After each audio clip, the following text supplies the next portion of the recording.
Happy New Year. Welcome to 2017. This is Real Estate Roundup. I'm Emmanuel Romanis. I love the holiday season. First off, before we get into this program, I want to thank everybody. We got a lot of emails over the holiday season about last month's show with Santa Claus. That happened last year as well. People seem to like the Santa Claus program, and that's good. It's a little more lighthearted. We wanted to make it a little bit more entertaining, and hopefully, evidently, we were successful by the emails that you sent. So I want to thank you for that. It shows that you're not only interested, but we're doing the right thing by you, the audience. So again, I want to thank you for that. I hope everyone had a wonderful holiday season. I know I did. A little bit later in the program, we're going to talk about some issues based on a conversation I had during a holiday party that I was at, and I think it's appropriate to the program, and you'll find out a little bit more later on in the program about what I'm talking about. But first off, I wanted to ring in the new year and talk a little bit about New Year's. With the new year is new opportunity. That's the way I always look at it. Anything is possible, and the new year kind of gives you a clean slate, at least figuratively. If you had a fantastic 2016, then by all means carry that over into 2017. If your 2016 wasn't quite what you expected, this is a perfect opportunity to clean the slate, start fresh, start anew, and just move forward and make 2017 a better year for you. To keep it a little bit more lighthearted, again in the beginning, kind of carrying over from last month's program, I wanted to talk about some celebrity New Year's resolutions. Everyone seems to want to make New Year's resolutions in the new year, again, keeping with that, starting over, making things fresh, starting anew. So, whether you have a New Year's resolution, whether you believe in that, I just think it's kind of fun. I've never been very big on it, but again, that's just a personal opinion. But I think it's kind of fun, and for a television program such as this, keep it a little bit more lighthearted. I think it's good. So here are some celebrity New Year resolutions for 2017. Apparently, nothing new. Fitness is in. Everybody wants to lose weight. People like Kate Hudson, Lena Dunham, and Miley Cyrus, they all vow to eat less pizza and do more yoga. No surprise there. They're like everybody else in the world. They want to stay fit and lose some weight. Khloe Kardashian wants to lose weight. That's her focus in 2017. Snooki wants to strive to be healthy and a fit mother for her kids. A very admirable goal. Good for her. Al Roker has vowed for 2017 to keep a daily handwritten journal. I don't know what kind of journal he's kept in the past. Maybe it was on a computer. Maybe he didn't keep a journal. But that is his New Year resolution, is to keep a written journal for the new year, daily. The singer Daya, I think she's a singer. She has been so busy in 2016 that in 2017 she wants to chill more and take more breaks throughout her touring season. So good for her. Nice problem to have. You're too busy. Mark Zuckerberg wants to visit someone in every U.S. state for the new year, 2017. So again, just some lighthearted things of some celebrity New Year resolution. Maybe the way to sum it up is what Jay Leno said. If you're looking at New Year resolutions or something that you're really not that interested. Jay Leno said, "Now there are more overweight people in America than average weight people. So overweight people are now average, which means you've met your New Year's resolution.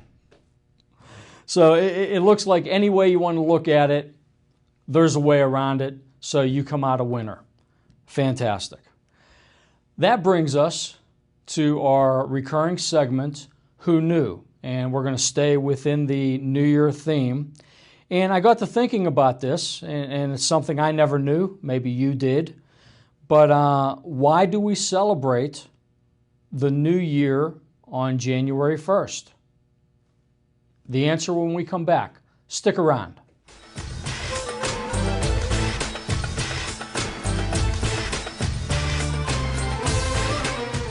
This is the voice of Mr. Bold of BPTV, here to explain the basic do's and don'ts of BPTV and public access television. Number 1, public access television.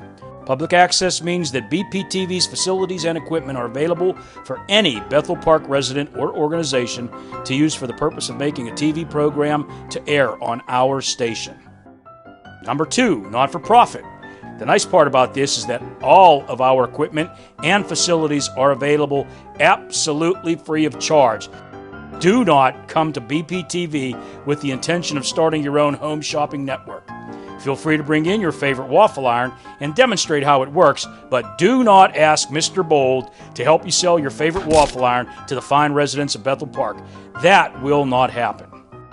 Number 3, volunteer-based production. Bethel Park Public Access Television has a friendly and helpful volunteer staff that will help you make your TV show. You are also encouraged to supply an individual who is willing to be trained on the equipment to help you tape your program. So, do expect to have all the resources and support you need to make a TV show that you will be proud of. Do not call us up like a station for hire and expect us to do everything for you. Number 4, your point of view. BPTV does not dictate or edit your program idea for content. The producer is responsible for the perspective, information, and all content included in their show. BPTV encourages you to make the type of shows you want to watch. However, Mr. Bold would like to remind you that freedom of speech is not the same as freedom from responsibility for what you say. You can say, "You, Dave Cable," but don't be surprised if you get beeped. Obscenity, threats, and slander are not protected under the First Amendment. So, do make the show that you want to watch. Do not be a schmuckatelli about it.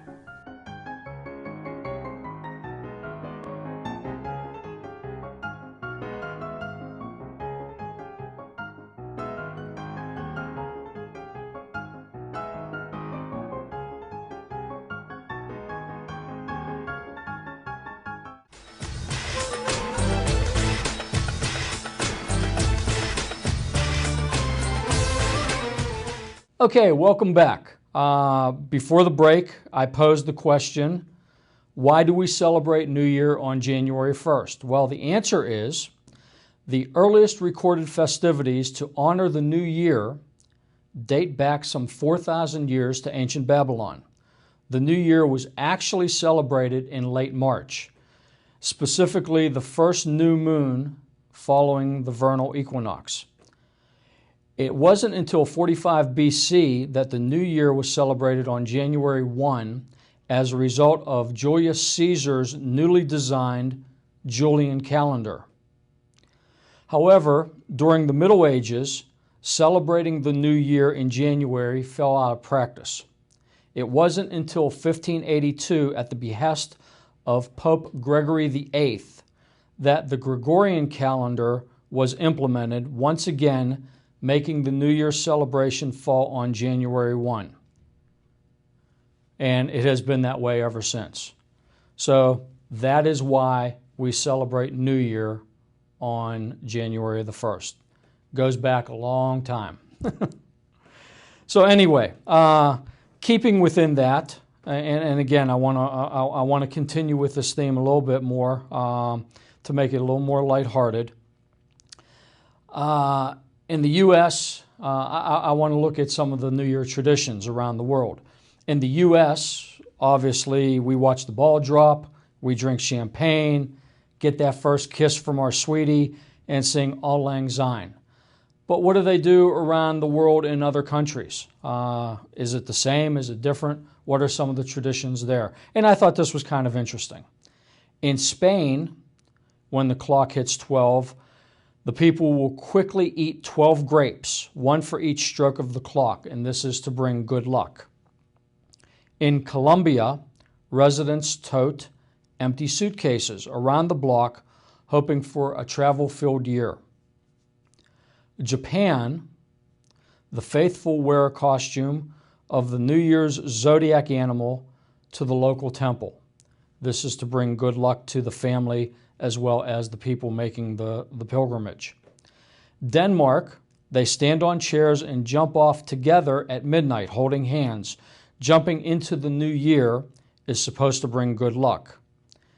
Central and South America, it's considered lucky to wear brightly colored underpants on New Year's Eve. Bright red and bright yellow seem to be the most popular choices. So again, some different things. Maybe you knew that, maybe you didn't know it, maybe you didn't. You care, you don't care. But I thought, being this the new year, brings some lightheartedness into the program. So hopefully you find that interesting, if not amusing. So with that, I want to get to the meat of this program, and it all stemmed from a conversation I had with a young couple at a Christmas party that my wife and I attended. And I found it kind of strange in what transpired, and what had happened was the couple was telling me that they had recently sold their home. I was not a part of this transaction, but being in real estate, we were talking about things, and they told me about their experience recently selling their home, and unfortunately, it was a very bad experience for them. In fact, as we spoke more and more about it, the young wife almost came to tears about the experience, which is quite unfortunate. But what had happened is, according to them, they really had no intention of selling their home. They loved their home. It was the first one that they have purchased together. They've been in there for a few years, and they were very comfortable, and they really liked, especially the wife. She really liked her home. But an agent came along, I guess, in doing her normal marketing and prospecting and what have you, and somehow talked the young couple into putting their home on the market.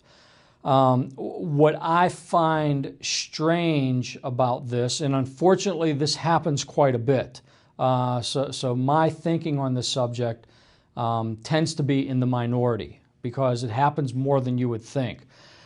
But I find it strange that somebody can be talked into anything. I've been in sales for over 40 years. And as good as I am, and I'm pretty darn good, I cannot talk anyone into anything they do not want to do. I can give you options.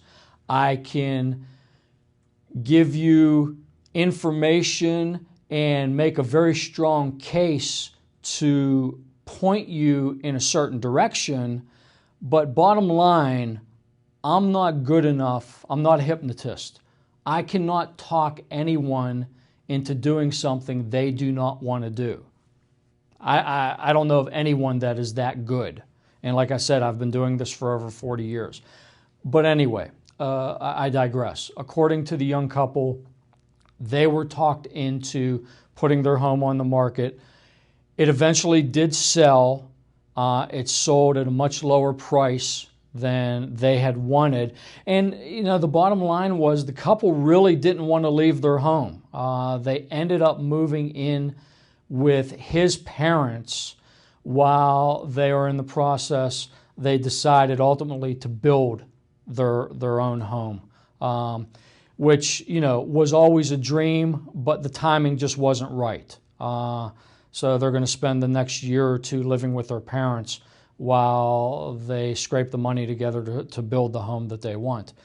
But, it got me to thinking, and we had talked about this before, but I wanted to really hone in on this for this program, is, you don't want to get backed into a corner when selecting a real estate professional, because there are a lot of different people out there, and this is true in any industry, not just real estate.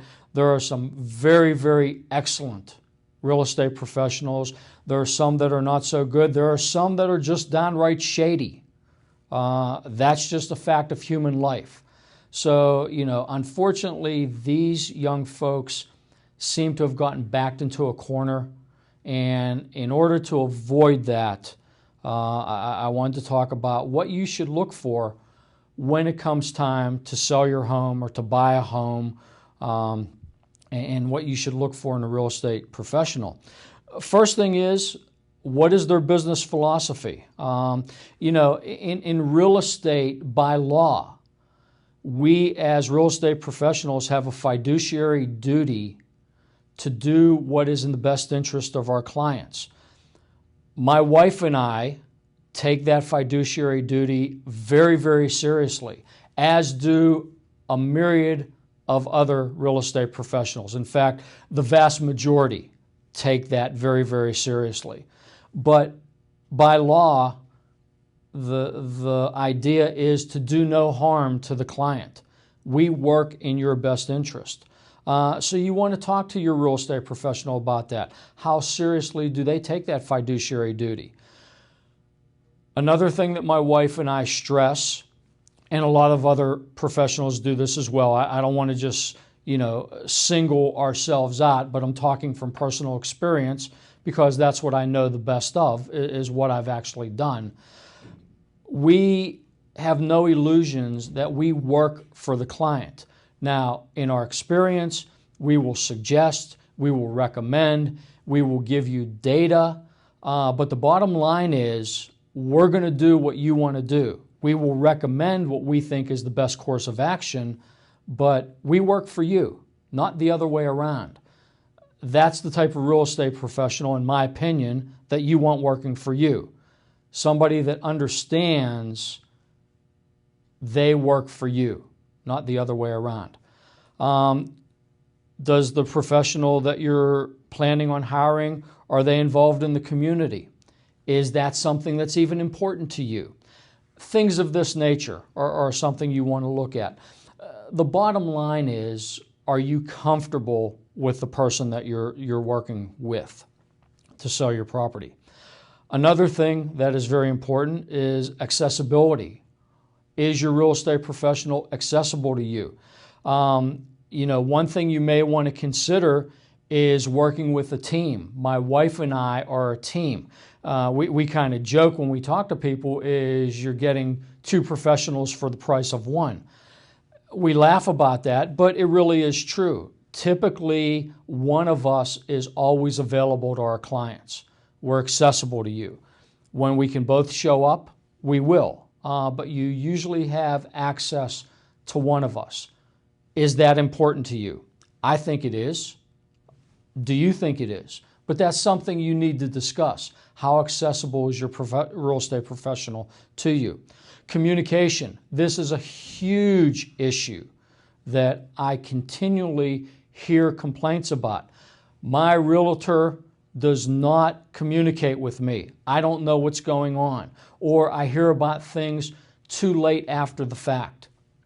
What is the communication? Are they going to be candid? Are they going to blow smoke up your skirt? You need to know that. That is a huge issue. How do they communicate with you? Knowledge.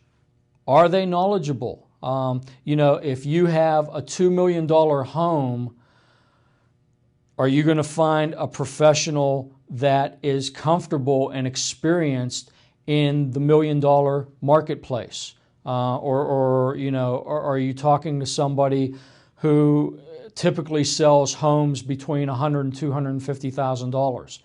It's a different clientele. It's a different mindset. How experienced are they within the market that your home is in, within your universe? How experienced are they within the geographic area? If I have a home in South Strabane, do I want to hire a real estate professional from the North Hills who may not be as well versed with the intricacies of the South Strabane area.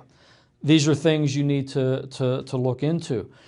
Do they continue their education within the field? Do they have certifications and designations? Are they keeping up with the industry? Is that important to you? I don't know, but it's something that you need to look at. Experience and effectiveness. Again, how long have they been in business? What type of markets do they handle? If you're selling commercial real estate, have they sold, the real estate professional, have they sold commercial real estate before? Do they understand the commercial market? And not only their experience, but how effective are they? You could have people with a lot of book knowledge. They've been in the industry for a while. They have a lot of contacts, but they just can't sell. They can't negotiate properly. They're just not very good salespeople. But, if they take a test or you ask them about information, they're like an encyclopedia. They know everything. But when the bottom line comes to shove, push comes to shove, they can't bring it across the goal line. They can't sell your property and they can't close the deal. So experience is very important, but in my opinion, even more important than that is how effective are they? Can they get the job done? Can they sell your property? Can they close the deal if you're a buyer to your satisfaction? Extremely important, I think.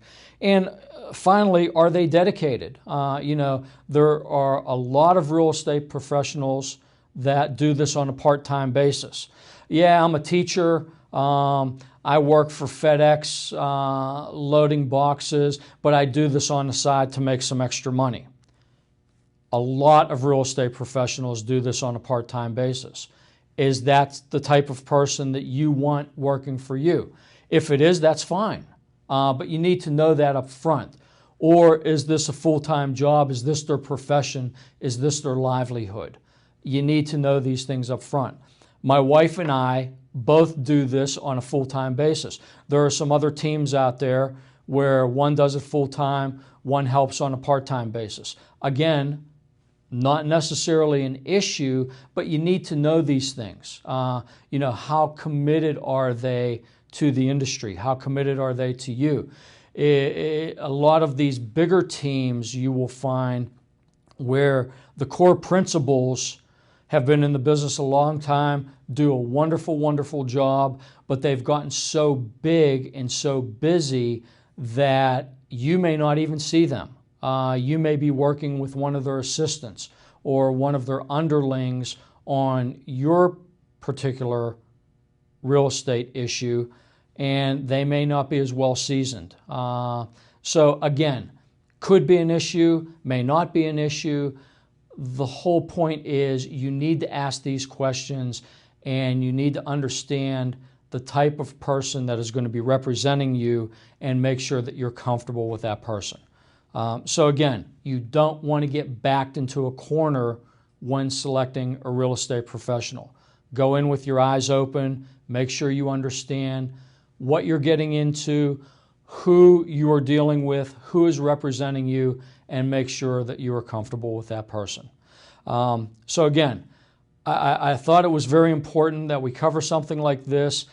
It came about as happenstance from a conversation I had with a young couple at a Christmas party, but after thinking about it, I thought, this is a great topic for the new year. We're starting anew. Let's go into things with fresh eyes, fresh perspective, and if you are going to be buying or selling real estate in 2017, then you want to do it the right way, and you want to make sure that you have the right person or people, team, whatever the case may be, representing you.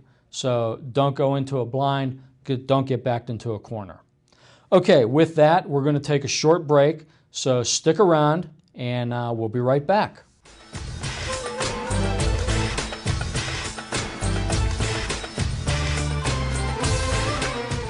I think film and television in general is a very discouraging industry. It takes a lot of years of pounding the pavement, calling people, finding your ends. You're going to carry a lot of heavy cable, get dirty a lot, and find your way in. With the limited amount of resources out there and the limited amount of opportunities, there's a fantastic resource right here. And it's public access, it's free of charge. Anybody can come in and gain that experience. Dave absolutely loves to help people, never said no to us growing up. Anything we wanted to do, we were able to do here. The first year I was here, I would just sign on for different projects, like Stump the Students was a show that I worked on quite frequently. It was a game show. We would just come up with our own little ideas, mostly sketches, a lot of school projects, a lot of classes when we'd have to do a project on a story we read or something like that. I would always ask if we could do a video as our project instead, and we would typically do it through Dave. One of my favorite things we did was one of the simplest things we did. It was put together in an afternoon. It was something we wanted to do for fun. We were playing around learning Final Cut Pro, learning how to do linear editing, and we decided to do something in reverse. So we filmed me, actually I think it was, running around the building out here, jumping off walls backwards, running around backwards, and played the whole thing in reverse. It was really simple, it was, corny, we just did it for fun, but for a couple weeks after that, people kept coming up to me at school like, well, how'd you do that? We were more exposed to our student body than we felt we were, not having an association with any extracurriculars of the school. It was fun to see how, even though we were doing it on our own, it was still making its reach to Bethel Park, and it was still something that we were getting feedback for, positive feedback from, and that was really nice. I would say that BPTV is one of the greatest creative resources this community has, and I would absolutely encourage anyone with any interest in production to come here and learn from Dave and take their ideas and turn them into something. If I hadn't been here at BPTV, I wouldn't have advanced at the rate I did in my industry. I wouldn't have had the passion for my industry nurtured the way it was here. I don't think that I would have pursued it because I don't think I would have had as clear a picture of what was available to me in this industry unless I had come here and gotten that first-hand experience prior to having to make the decisions that you have to make whenever you're graduating from high school. Opportunity really only comes to people who establish a lifestyle to seize it. And this is the kind of place where you can seize an opportunity and change what you want your future to be.